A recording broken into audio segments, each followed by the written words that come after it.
स्वागत है एक बार फिर आपका। आप देख रहे हैं कहानी कुर्सी की, और कहानी कुर्सी की में आज हम बात करेंगे जो ताबड़तोड़ पूछताछ का सिलसिला जारी है बड़े बड़े नेताओं से इस वक्त देश में। लालू यादव, तेजस्वी यादव, हेमंत सोरेन जो झारखंड के मुख्यमंत्री हैं, एक मुख्यमंत्री लापता हो गया 24 घंटे के लिए और अभी भी वो कहीं सार्वजनिक तौर पर देखे नहीं जा रहे हैं। दिल्ली में कल बताया गया कि वो थे, ईडी उनको ढूंढती रही, उनके घर गई, वहां से 36 लाख रुपया बरामद हो गया, उनकी BMW गाड़ी भी ईडी ने जब्त कर ली, लेकिन हेमंत सोरेन कहाँ है पता नहीं चला। कुछ लोग कह रहे हैं वो दिल्ली से बाई रोड रांची चले गए। कमाल की बात हो रही है, वहां पर पोस्टर छाप रहे हैं कि लापता की, गुमशुदा की तलाश है, हमारा मुख्यमंत्री गायब है। इस पर भी हम लोग बात करेंगे। तेजस्वी यादव से पूछताछ पटना में इस वक्त चल रही है, उस पर हमारी चर्चा होगी। लेकिन उससे पहले एक बड़ी इंटरेस्टिंग खबर चंडीगढ़ से आ रही है, आपको जरूर देखनी चाहिए खबर। उसके बारे में हम आपको बता दें, चंडीगढ़ में मेयर का चुनाव होना था। सिंपल सी बात है, कोई बहुत बड़ी बात नहीं थी, लेकिन इस चुनाव में भी इंडिया गठबंधन का इम्तिहान था, क्योंकि आम आदमी पार्टी और कांग्रेस पार्टी ने इसमें गठबंधन कर लिया था। दोनों पार्टियों ने अपना एक संयुक्त उम्मीदवार उतारा था और कुल मिलाकर के वोटों की संख्या अगर आप देखें तो बीजेपी इस लड़ाई में बहुत पीछे दिखाई दे रही थी। लेकिन आज जब वोट पड़े और वोटों की गिनती हुई तो हैरानी इस बात की कि चुनाव जीत गया बीजेपी का मेंबर, बीजेपी का मेयर चुन लिया गया चंडीगढ़ के इस चुनाव के अंदर। और अगर आप फिर गणित की ओर झांकेंगे एक बार तो बीजेपी के कुल मिलाकर के यहां पर 15 वोट थे और दूसरी ओर 13 जमा 7 20 वोट थे। तो कैसे फिर भी, लेकिन ये जो इलेक्शन है ये भारतीय जनता पार्टी जीती, ये अपने आप में बहुत हैरानी की बात है। बताया जा रहा है कि 14 वोट जो हैं वो पक्ष में पड़े हैं बीजेपी के उम्मीदवार के, 16 वोट पड़े हैं, और दूसरी ओर 12 वोट ही केवल पड़ पाए आम आदमी और कांग्रेस की, जिनकी संख्या 20 थी, वहां पड़े 12 वोट। और काउंटिंग के दौरान 8 वोट रिजेक्ट हो गए और बीजेपी के मनोज सोनकर मेयर चुन लिए गए। यहां पहले भी बीजेपी का ही मेयर था और ये चुनाव इसीलिए ज्यादा इस पर लोगों की निगाह थी क्योंकि ये चुनाव 12 जनवरी को होना था। लेकिन चुनाव होता, वोट पड़ते उससे पहले जो पीठासीन अधिकारी थे उनकी तबीयत खराब हो गई और वोट को फिर 8 फरवरी तक के लिए टाल दिया गया। मामला हाई कोर्ट पहुंच गया। हाई कोर्ट ने कहा नहीं, आप जल्दी चुनाव कराइए, इसलिए आज वोटिंग हो रही थी और वोटिंग में सब मानकर चल रहे थे कि यहां पर तो गठबंधन का उम्मीदवार जीत जाएगा। लेकिन गठबंधन के पक्ष में वोट पड़े केवल 12, 16 वोट बीजेपी को मिल गए, बीजेपी का मेयर चुन करके आ गया। यानी वो ऐसा बिल्कुल क्लियर कट चुनाव जहां बीजेपी के जीतने की कोई सूरत दिखाई नहीं दे रही थी, वहां भी बीजेपी का उम्मीदवार जीत जाता है। कमाल की बात है। अब ये तो वोट रिजेक्ट क्यों में तब पता चलेगा, लेकिन अद्भुत है। राहुल जी, देखिए, इसमें देखने वाली बात होगी। पहले भी जब चुनाव हो रहा था तब भी ये बात सामने आई थी कि कुछ जो पार्षद हैं वो पाला पलट रहे हैं, और तभी ये हंगामा उस वक्त हुआ था जब पिछली बार ये जो वोटिंग होनी थी।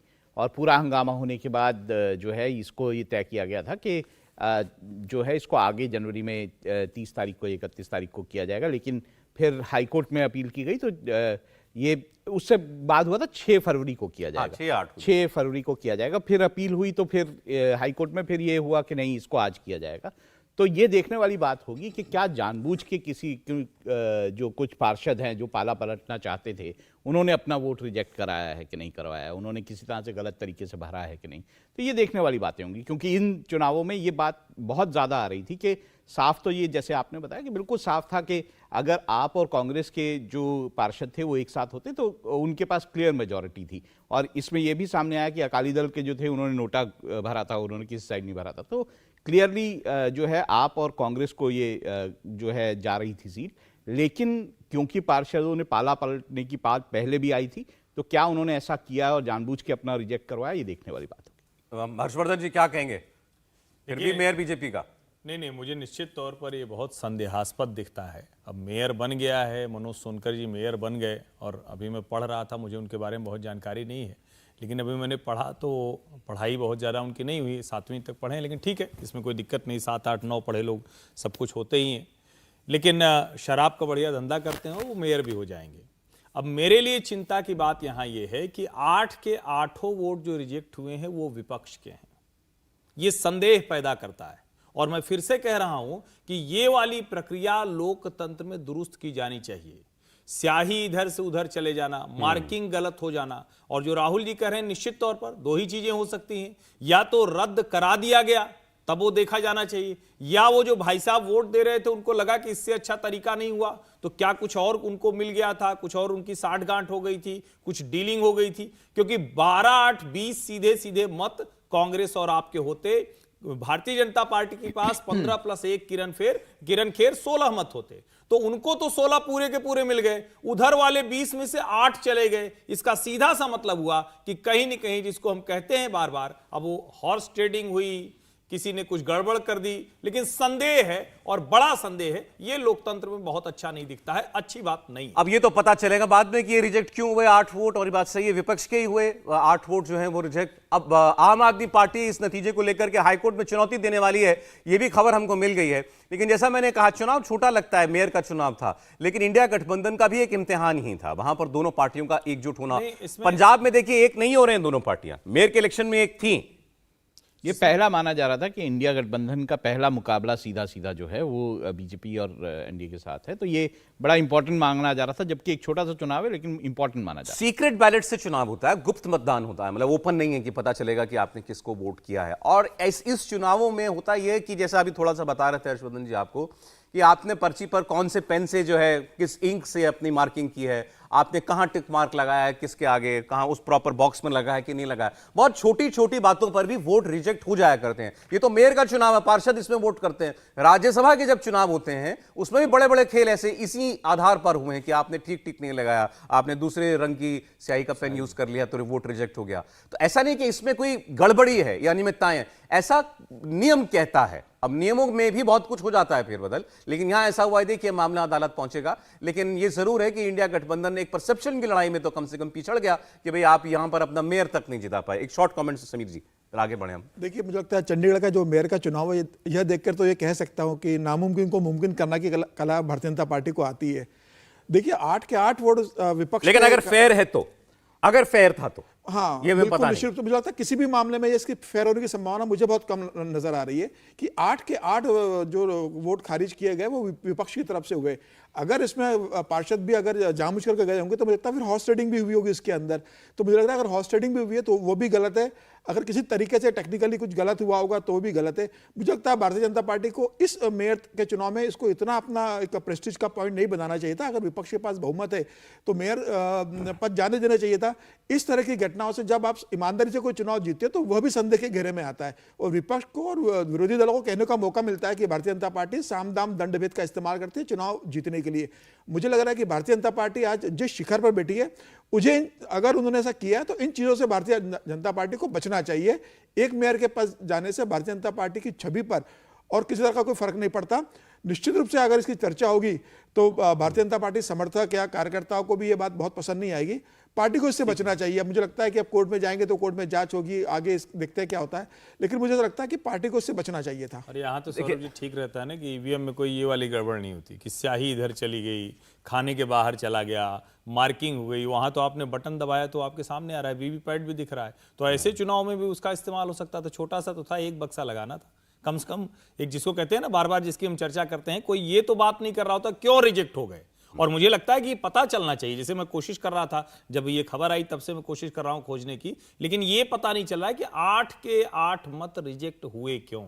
कोई एक वजह पक्की मिलनी चाहिए। ये जरूरी है लोकतंत्र पर भरोसा बनाए रखने के लिए। थोड़ा सा जो है इसमें निगाह ज्यादा इसलिए थी क्योंकि जब पिछली अब होना था जब इलेक्शन 18 तारीख को, तो वोटिंग से एन पहले पीठासीन अधिकारी बीमार पड़ जाते हैं तो टल जाती है वोटिंग। और उस वक्त आम आदमी पार्टी और कांग्रेस के नेताओं ने कहा था कि हम जीत रहे थे चुनाव, इसीलिए ये सब ड्रामा रचा गया कि तबीयत खराब हो गई और वोटिंग को टलवा दो। बहरहाल चलिए, ये सब आरोपों की बात है, हम तो मामला अदालत में एक बार फिर पहुंच गया है। हम बढ़ते हैं आज की दूसरी बड़ी खबर पर। झारखंड के मुख्यमंत्री हेमंत सोरेन पर गिरफ्तारी की तलवार लटक रही है। भले ही सोरेन ईडी को चकमा देकर दिल्ली से रांची पहुंच गए, लेकिन उनके ठिकानों पर हुई ईडी की रेड ने मुख्यमंत्री सोरेन की मुश्किलें बढ़ाकर रखी हैं। ईडी का सोरेन के दिल्ली के घर से 36 लाख रुपए बरामद करने का दावा है। उधर सीएम सोरेन सीक्रेट रास्ते आज रांची पहुंच चुके हैं। वो कैसे गए ये नहीं पता अभी, लेकिन माना जा रहा है कि वो सड़क के रास्ते रांची पहुंचे। आप सोचिए, चार्टर्ड विमान से हेमंत सोरेन 2 दिन के लिए दिल्ली आए थे, चार्टर्ड विमान से। वो जहाज खड़ा एयरपोर्ट पर और यहां उनको उनके घर पर, उनके 2-3 ठिकानों और पर ईडी ढूंढ रही है। सोरेन साहब मिल नहीं रहे, ईडी उनको तलाश कर रही थी पूछताछ करने के लिए। फोन ऑफ, किसी उनके बारे में कोई सूचना नहीं कि मुख्यमंत्री कहां चले गए। एक राज्य के मुख्यमंत्री हैं भाई, और मुख्यमंत्री इस तरीके से लापता हो जाते हैं और फिर पता चलता है कि वो तो रांची पहुंच गए। कैसे गए? किसी फ्लाइट से गए नहीं, चार्टर्ड विमान था, वो एयरपोर्ट पर खड़ा है, तो शायद वो सड़क मार्ग से गाड़ी के रास्ते रांची पहुंच गए। बहुत लंबा रास्ता है दिल्ली से रांची का। बहरहाल सोरेन के आवास के आसपास धारा 144 लगा दी गई। जमीन घोटाला और मनी लॉन्ड्रिंग मामले में हेमंत सोरेन से ईडी को पूछताछ करनी है और यह 10वां समन था जो उनको गया था, लेकिन वो हो गए गायब। बीजेपी अब हेमंत सोरेन पर हमलावर है, वहीं ईडी के एक्शन पर जेएमएम भड़की हुई है। इसे आदिवासियों का अपमान बताया जा रहा है और इससे जुड़ा हुआ जो प्रकरण है वो ये हुआ है कि भारत जितने भी विधायक थे वहां पर, क्योंकि और सहयोगी दल भी हैं जेएमएम की सरकार के अंदर, उन सबको रांची में रहने के लिए कहा गया है। और खबरें ये हैं कि अब हेमंत सोरेन को लग रहा है कि कभी ना कभी तो मेरी गिरफ्तारी जल्द होनी ही है, अब ईडी से बचना मुमकिन नहीं है। इसलिए जो चर्चा पिछले दिनों पहले शुरू हुई थी कि वो अपनी जगह इस्तीफा देकर के अपनी, अगर उनकी गिरफ्तारी होती है तो अपनी पत्नी को, वो कल्पना सोरेन को मुख्यमंत्री बना सकते हैं। लेकिन आज जो सांसद है निशिकांत दुबे बीजेपी के, उन्होंने एक बड़ा सनसनीखेज दावा कर दिया। उन्होंने यह कहा कि मेरी बातचीत हेमंत सोरेन के भाई बसंत सोरेन, उनकी भाभी उनसे भी हुई है और उनका कहना यह है कि ये जो पार्टी है झारखंड मुक्ति मोर्चा, ये हेमंत सोरेन के पिताजी उन्होंने और उनके बड़े बेटे दुर्गा सोरेन ने मिलकर के बनाई थी। भले ही आज दुर्गा सोरेन अब जीवित नहीं है और अब ये मुख्यमंत्री भले ही हेमंत सोरेन बन गए हो, लेकिन वो इसको अपनी प्रॉपर्टी बनाना चाहते हैं, अपनी पारिवारिक जागीर बना लेना चाहते हैं और उन्हें यह स्वीकार नहीं है। ये निशिकांत दुबे दावा कर रहे हैं हेमंत सोरेन के भाई और भाभी से बात करने के बाद, और उनका कहना यह है कि ऐसा किसी सूरत में नहीं होना चाहिए। उनका इशारा यह भी है कि हेमंत सोरेन के परिवार के अंदर ही फूट है। कौन मुख्यमंत्री बनेगा अगर उनकी गिरफ्तारी होती है तो इसको लेकर पार्टी और परिवार में एक राय नहीं है। तो यह सियासी ड्रामा जो है बड़ा लंबा खिंच सकता है इस वक्त जो आपको दिखाई दे रहा है होता हुआ झारखंड के अंदर। क्या उनकी गिरफ्तारी होगी ये सब तो तब पता चलेगा, पहले हेमंत सोरेन सामने तो आए। नहीं, सबसे बड़ा सवाल तो ये है गिरफ्तारी होगी या नहीं होगी। हेमंत सोरेन तो ऐसा रिकॉर्ड बनाने जा रहे हैं जो शायद आज तक किसी ने देश में नहीं बनाया है। मुख्यमंत्री होने के बावजूद अगर आपको लगता है कि ईडी आपको गलत तरीके से परेशान कर रही है तो इस देश में न्यायालय है। 10 बार समन हुआ, हर बार आप जवाब देते हैं, उसका ईडी कहती है कहां आना है बताओ, वहीं चले आते हैं। और उसके बाद आप कहते हैं कि हम आ रहे हैं, दिल्ली हवाई अड्डे पर उनका चार्टर खड़ा होता है और कल से चर्चा है कि लापता हो गए। क्या इस देश में मुख्यमंत्री लापता हो सकता है क्या? और अगर हो रहा है किसी भी वजह से, अगर हो रहा है तो ये सारे सवाल खड़े होते हैं। जो राज्यों की सुरक्षा होती है, जो राज्यों की उनके साथ जो प्रोटोकॉल होता है, जो सुरक्षा दस्ता होता है, जो प्रोटोकॉल ऑफिसर होता है, जिसको हम सिक्योरिटी ऑफिसर के तौर पर जानते हैं, जो एक तरह से कहें कि मुख्यमंत्री जब वहां से चलेगा तो किसी भी दूसरे राज्य में जाएगा तो वहां के अधिकारियों के साथ, वहां की सुरक्षा व्यवस्था के साथ सब कुछ तालमेल करता है।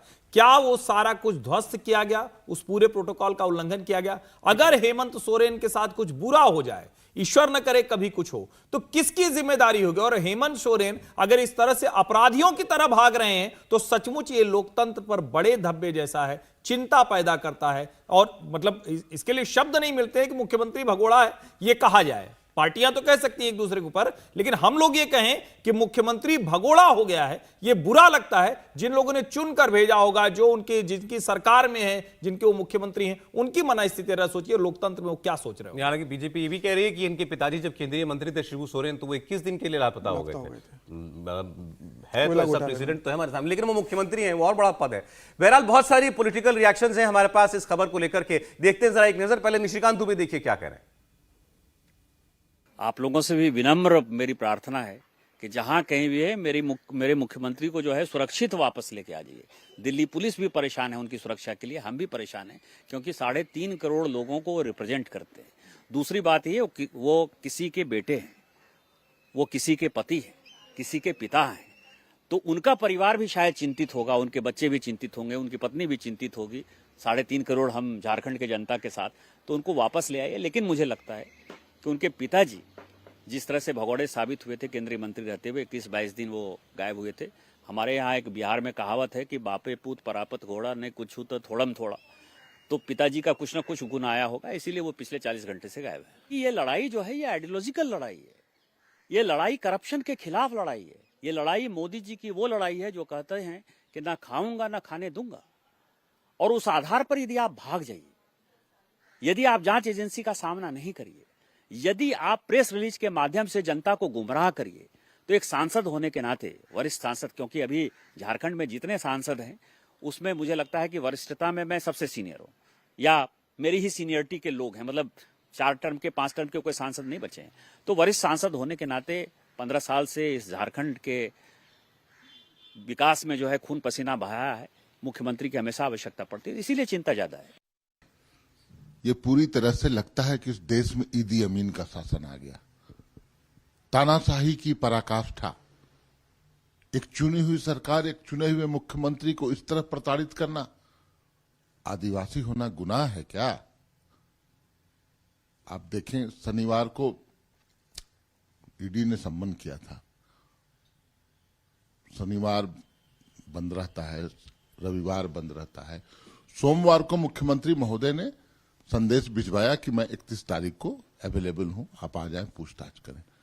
खुद ईडी ने डेडलाइन दिया था 31 तारीख तक का, तब 29 तारीख को यह कार्रवाई क्यों? ये समझ से परे है। आखिर इतनी बेचैनी क्यों हो गई? वो एक मुख्यमंत्री हैं, लोकप्रिय मुख्यमंत्री हैं, कोई भगोड़ा नहीं, कोई तड़ीपार नहीं, तब इस तरह की बातें।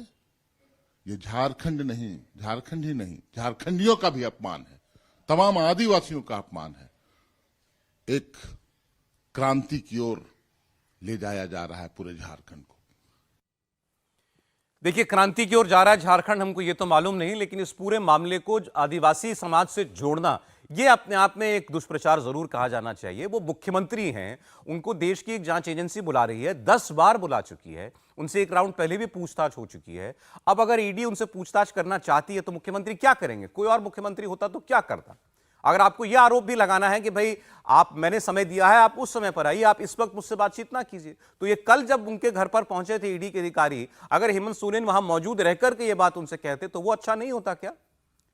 वो अदालत जाना चाहते तो अदालत जा सकते थे, दिल्ली में हो रही थी पूछताछ ना। क्या करेगा एक मुख्यमंत्री? गायब हो जाएगा। एक मुख्यमंत्री अपना घर छोड़ करके चला जाएगा, फोन बंद कर लेगा, किसी को मालूम नहीं चलेगा कि देश के एक राज्य का मुख्यमंत्री, मुखिया कहां चला गया। सोचिए कितनी गंभीर बात है ये। उनकी पार्टी को नहीं मालूम, उनके परिवार को नहीं मालूम, उनके विधायकों को नहीं मालूम कहां है। यहां दिल्ली में उनके घर में जो लोग रहते हैं, काम करते हैं, उनको नहीं मालूम है। और आपके घर के अंदर से 36 लाख रुपया कैश बरामद हो रहा है। किस लिए था रुपया आपके घर में रखा हुआ 36 लाख रुपया? हेमंत सोरेन ही ना ये बात बताएंगे, लेकिन हेमंत सोरेन तो सामने ही नहीं आए।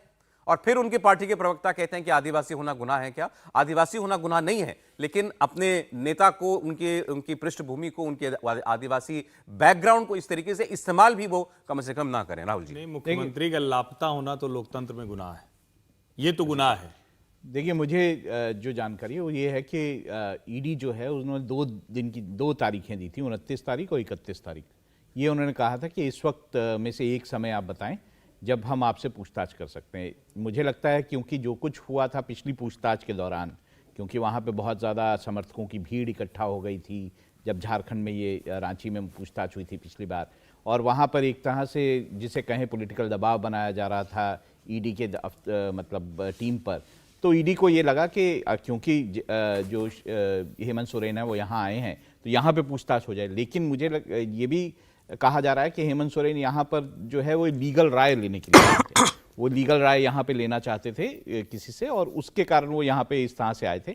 लेकिन ये बात जो हुई है कि वो गायब हो गए, वो ईडी से बचते नज़र आ रहे हैं, भागते नज़र आ रहे हैं, ये शायद लोकतंत्र के लिए सही नहीं है। और जो ये भी इससे शंका पैदा होती है कि जो मामला ईडी उनके खिलाफ बना रही है वो जो है मामला जो है शायद कहीं ना कहीं उसमें कुछ तथ्य हैं, तभी जो है जो हेमंत सोरेन है वो भागे हुए फिर रहे हैं। जमीन घोटाला और उसके बाद मनी लॉन्ड्रिंग, ये आरोप हैं उनके ऊपर, जिसके सिलसिले में उनसे जांच होनी थी। उनके जो प्रवक्ता कह रहे हैं समीर जी, वो ये कह रहे हैं कि कल ही उन्होंने मेल के जरिए ईडी से ये कह दिया था कि हम 31 जनवरी को उनसे भेंट कर सकते हैं, उनके सवालों के जवाब हम दे देंगे। तो फिर 29 तारीख को ईडी उनके घर पर क्यों पहुंचती है, आधमकती है, जब उनको कह दिया गया था कि आप 31 को हमसे मिलिए? देखिए, हेमंत सोरेन को 10 बार ईडी ने सम्मन जारी किया था। 8 महीने से ईडी उनसे पूछताछ के लिए बोल रही थी। 20 जनवरी को पहली बार रांची में उन्होंने समय दिया, जब ईडी ने उनसे कह दिया कि आप डेट आप तय कीजिए, जगह आप तय कीजिए और समय आप तय कीजिए, हम वहां पर आएंगे। तब अपने मुख्यमंत्री आवास पर हेमंत सोरेन ने उन्हें 20 जनवरी को बुलाया था। 8 घंटे ईडी ने उनसे वहां पूछताछ की थी, और पूछताछ के बाद ईडी ने उनसे कहा था आधिकारिक रूप से कि आपने जांच में सहयोग नहीं किया, सभी प्रश्नों का जवाब नहीं दिया, हम आपसे फिर पूछताछ करेंगे। ईडी ने फिर उनको चिट्ठी भेज के बोला था कि आप दिल्ली में जब आएंगे तो आप दिल्ली में पूछताछ के लिए भी समय दे सकते हैं, और नहीं तो 29 और 31 में से आप एक कोई डेट तय कर लीजिए, जगह बता दीजिए, हम वहां पूछताछ करने के लिए आएंगे। 29 तारीख को वो जब दिल्ली आए तो ईडी अगर पूछताछ करना चाहती थी तो अपने शांति निकेतन के घर से हेमंत सोरेन गायब हो जाते हैं। एक मुख्यमंत्री का गायब होना शांति निकेतन से गायब हो गए, पूरे झारखंड के अंदर अशांति फैल गई थी। आप बताइए, अगर डीजीपी को बात करना हो या चीफ सेक्रेटरी को कोई लॉ एंड ऑर्डर की सिचुएशन क्रिएट हो जाती है उस समय और मुख्यमंत्री से बात करनी हो तो वो किससे बात करते हैं? मुझे लग रहा है ये बताता है कि राज्यपाल ने बुला लिया डीजीपी को, होम सेक्रेटरी को, बिल्कुल। चीफ सेक्रेटरी को। निश्चित कहाँ है रूप से- चीफ मिनिस्टर, बताइए। निश्चित रूप से। और आप बताइए कि अगर कोई बहुत बड़ी घटना घट जाती तो कौन जिम्मेदार होता? ये बताता है कि जो बरियातू की 6.5 एकड़ लैंड का मामला है, जो जो कागजात मिले हैं, और पूजा सिंघल जो IAS गिरफ्तार हुई थी खरीद मामले में, जो जेल में है, उसने अपना बयान दिया है ईडी को कि खरीद सेक्रेटरी रहते हुए जो पूरा पैसा गया है वो हेमंत सोरेन के अच्छा पास चले, गया हुआ। एक ब्रेक का समय हो जाएगा हमारे, लेकिन मैं आपसे एक कमेंट लेना चाह रहा था। क्या अब ये सब बता रहा है कि उनकी गिरफ्तारी बहुत निकट है, और गिरफ्तारी होती है तो फिर अब किस किस्म का सियासी ड्रामा हमको झारखंड में देखने को मिलेगा? नहीं, मुझे नहीं लगता कि कोई बहुत बड़ा सियासी ड्रामा होगा। गिरफ्तारी अब तय इसलिए भी दिखती है क्योंकि एक तरह से कहें तो इस मामले में ईडी ने जरूरत से ज्यादा संयम रखा है। और मैं तो कई बार इस पर सवाल खड़ा करता रहा हूं कि आखिर कोई तो नियम होना चाहिए ना। कभी आप कहेंगे कि 3 समन के बाद हम गिरफ्तारी तय होती है, कभी आप कहेंगे कि 10 समन के बाद भी अभी आप खोज ही रहे हैं और मुख्यमंत्री लापता हो जाता है। गिरफ्तारी तय है। सियासी ड्रामा बहुत कुछ मुझे अब होता हुआ नहीं दिख रहा है। अगर इतनी ताकत होती, इतनी शक्ति होती तो मुख्यमंत्री को लापता नहीं होना पड़ता।